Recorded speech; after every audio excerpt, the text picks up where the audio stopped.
Good day, I'm Mark Loon. The private apartment market continued to see downward pressure on prices and transaction volume in April.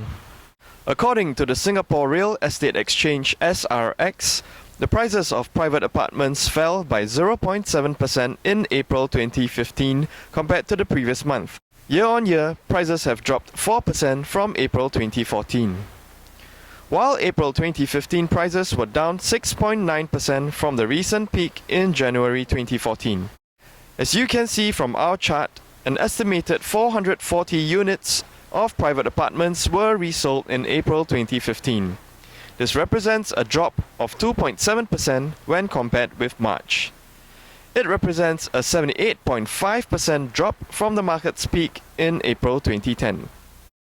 While prices for private apartments are down 6.9% since the market's peak, the cooling measures have impacted Singapore's various neighbourhoods in different ways.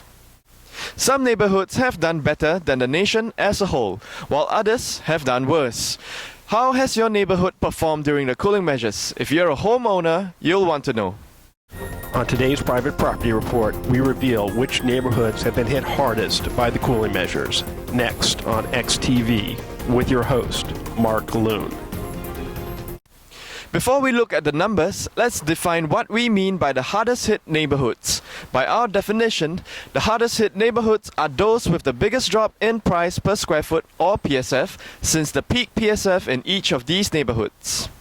Here we have compiled a table of the peak PSF and current PSF for each neighbourhood. The left column shows the 32 neighbourhoods.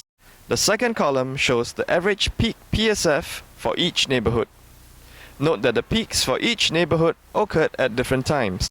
In some cases, like Geylang, the neighbourhood is currently trading at its peak. The third column shows today's average PSF for each neighbourhood.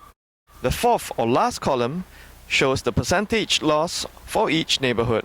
A zero loss means that the neighbourhood is currently trading at its peak PSF. As you can see, 4 neighbourhoods are trading at its peak. The 3 hardest hit neighbourhoods are Southern Islands, River Valley, and Outram. Southern Islands suffered the biggest drop, hitting a 49.1% loss in the first quarter of 2015 compared to its peak. River Valley was next in line, dropping by 39.1% from its peak, while Outram registered a drop of 35.4%.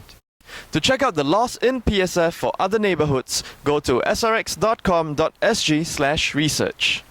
Thank you for watching this episode of XTV. Tune in next week when we speak with experts on how to use multimedia to improve the quality of a home listing. I'm Mark Loon. Have a good day.